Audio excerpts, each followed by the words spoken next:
Well, as we continue to look ahead into 2026, Saskatchewan's hospitality industry is navigating a number of trade and economic questions. So we have Jim Bence with Sask Hospitality here with us this morning. Jim, good morning. Good morning, sir.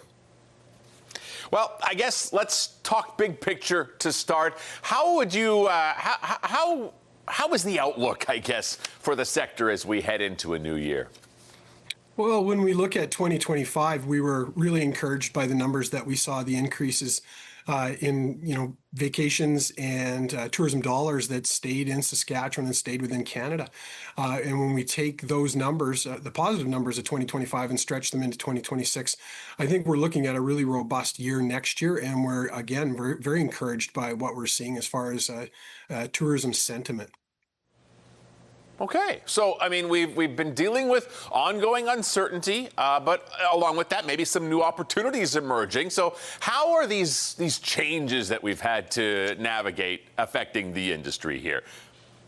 Well, I think in a positive way. I think that, we see challenges with our neighbors down south. And I think that when it comes to tourism sentiment, many have made a decision for whatever reason, a variety of reasons, to maybe not travel into the States the way that they had in the past. And they're making other decisions, whether that's hot holidays to Mexico or Dominican Republic or abroad. Or here in Canada, it seems to have had a really positive impact on our tourism industry across the board, whether we're talking Atlantic Canada, BC, or Saskatchewan.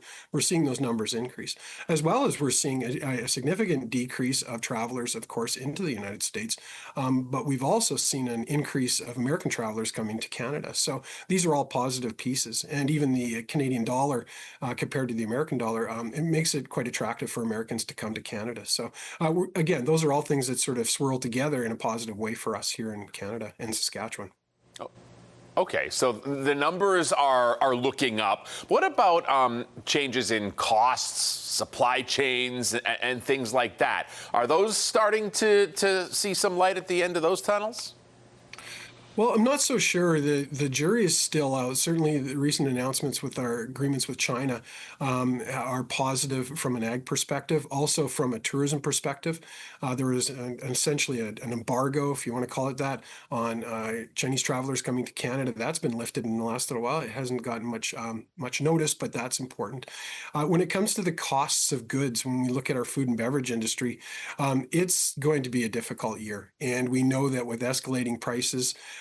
Folks it's unfortunate, but looking at their wallets a little bit more, saying, it's getting more expensive to go out. So we're really hopeful that will level out for us, because food and beverage operators, whether that's restaurants or pubs or whatever it might be, taverns, they're looking at a rise in costs on every expense line.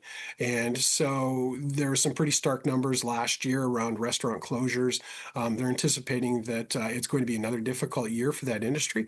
So hopefully things level out, and hopefully there's opportunities for them to start to recoup some of the losses that they've had.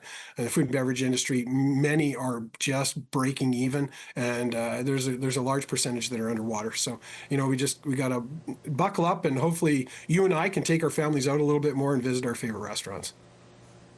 That's great, Jim. Thank you so much. Here's to a happy and prosperous 2026 for you and the hospitality industry in Saskatchewan. Thank you so much for coming on with us. Thanks so much, Jeremy. Really appreciate it.